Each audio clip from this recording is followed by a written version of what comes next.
Ubonye rero na wundi n'umuhanzi wamenyekanye cyane na wundi yitwa Israel Mbonyi, abantu benshi bakunze kumenya nka Mbonyi Cyambu. Akaba ari umuhanzi uririmba indirimbo zo kuramya ndetse no guhimbaza Imana, akaba akunzwe n'abatari bake hano mu Rwanda ndetse no mu mahanga, cyane cyane muri bihugu bya Afurika y'Iburasirazuba, kuko yatangiye kubyigarura cyane, aho yatangiye kuririmba indirimbo ze, yatangiye kuzihindura mu Giswahili, yatangiye kwigarura abatari bake bo muri Tanzania ndetse na Kenya, dore yuko afite abantu benshi bamukurikirana cyane. Nk'iyo yagiye mu bitaramo uhita ubona yuko ari umuntu ukunzwe n'abatari bakeya.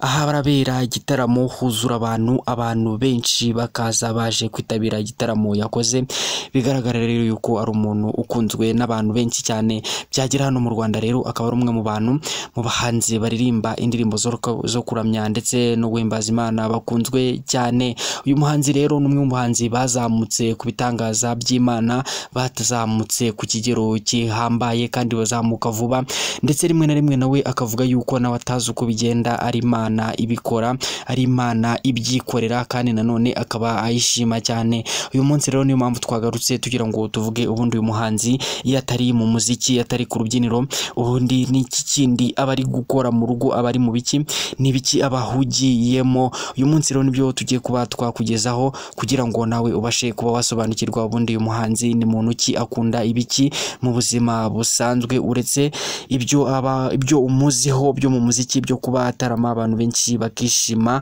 ndetse bakananezerwa ku kigero cyo hejuru. Uyu muhanzi Israel Mbonyi iyo yabonetse yiterera agapira k'amaguru, aragatera ndetse agapira k'amaguru kamurwa neza. Iyo ari gukina umupira w'amaguru gake yitonze ndetse yimereye neza, ari kumwe n'abantu b'inshuti ze, ni ibintu bimushimisha cyane. Nubwo inshuro nyinshi utazamubona ahantu hari akavuyo mu mastade, ariko mu by'ukuri iyo yabonetse akabona ahantu aterera agapira k'amaguru nko mu busitani cyangwa ahandi hantu hiherereye atari mu kavuyo, ni ibintu akunda cyane. Ikindi ugomba kumenya kuri uyu muhanzi Israel Mbonyi, ntabwo akunda ko ubuzima bwe bwajya ku karubanda, cyane cyane ibintu byerekeranye n'urukundo n'ibyerekeranye n'umuryango we, ntabwo ari ibintu akunda gushyira ku karubanda. Ariko mu by'ukuri uyu muhanzi Israel Mbonyi uba usanga mu buzima bwe akunda no gutembera, niyo abonye umwanya akajya ku mazi, ubona yuko ari kimwe mu bintu bimushimisha. N'inshuro nyinshi rero mwagiye mumubona yibereye hariya i Gisenyi yatembereye, cyangwa se mu bindi bice bigiye bitandukanye yatembereye, yagiye kuruhukirayo ari kumwe n'inshuti ze. Iki ni ikintu kimwe mu bintu Israel Mbonyi yishimira cyane. Ikindi kintu rero buriya aharira umwanya we Israel Mbonyi ni ukuba ari gusenga.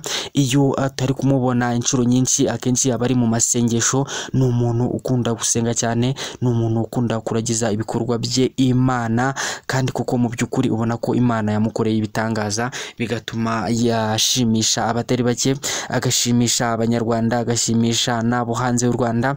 Yahinduye imitima y'abatari bakeya. Ubona yuko uyu muhanzi Israel Mbonyi aricyo kintu abantu bamukundira cyane, kandi ubona neza yuko ari umuntu witonda. Ikindi kintu ugomba kumenya kuri uyu muhanzi Israel Mbonyi Icyambu, ni umwe mu bantu bakunda umuryango we. Israel Mbonyi akunda umuryango we cyane ku kigero cyo hejuru, ku buryo igihe kinini akimara ari mu rugo ari kuganira n'abavandimwe be ndetse n'ababyeyi be, barebera hamwe ikintu cyatuma wenda hari barushaho gukomeza kuzamuka, gutera imbere mu gakiza, gutera imbere basengera hamwe, baganirira hamwe, ibintu byose babikora hamwe. Ukabona yuko ari umusore utuje, umusore unezerewe no kuba afite umuryango mwiza, umuryango umukunda kandi nawe akunda. Israel Mbonyi rero ni umwe mu bantu b'imfura cyane, bavuga bitonze, bavuga batuje. Ukabona yuko afite ikinyabupfura cyo kuva mu bwana kugera n'uyu mwanya, ndetse n'iyo ibintu byaba byamubabaje ku kigero cyo hejuru, ntabwo ari wa muntu uzajya mu itangazamakuru ngo ajye kubwira abantu bose ibyamubabaje, ahubwo ni wa muntu upfukama agasenga, ibintu byamugoye akabitura Imana. Uyu muhanzi Israel Mbonyi rero ni umwe mu bantu bitonda cyane, ndetse ndetse bashimisha abatari bakeya byaba binyuze mu bihangano bye cyangwa se mu myitwarire.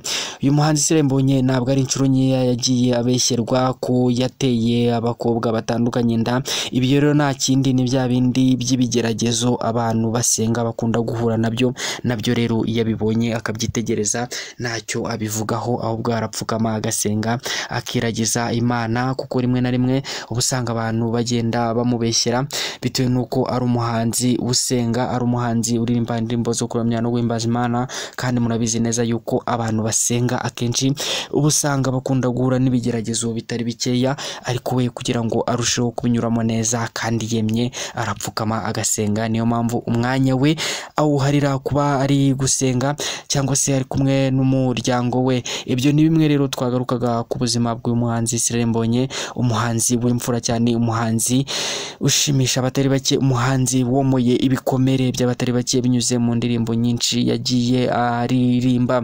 Nanjye rero nagira ngo mbe nakugezaho bimwe mu byaranze mu biranga uyu muhanzi iyo atari ku rubyiniro, iyo atari gukora indirimbo, iyo atari kwandika. Ahanini mu by'ukuri nibyo aba aherereyemo, naho ubundi ibindi yibandaho mu buzima bwa buri munsi ni ukwandika indirimbo, ni ugutunganya indirimbo, ni ukuba ari muri studio. Ariko nanone iyo atari muri ibyo byerekeranye n'umuziki nibyo aba aherereyemo, nibyo aba ari gukora.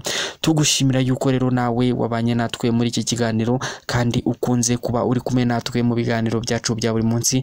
Tukwibutsa kureba aho hasi ukore subscribe ukanda kukazogera kugira ngo ibiganiro byacu bijye bikugeraho 5 kuri 5 umunsi ku munsi. Ndagushimiye rero, reka duhure mu biganiro by'ubutaha twongera kuganira ku bintu bigiye bitandukanye, tuboneraho no kukwifuriza ishya n'ihirwe mu mirimo ukora ya buri munsi. Ibiganiro byacu nakagaruka. Ciao ciao.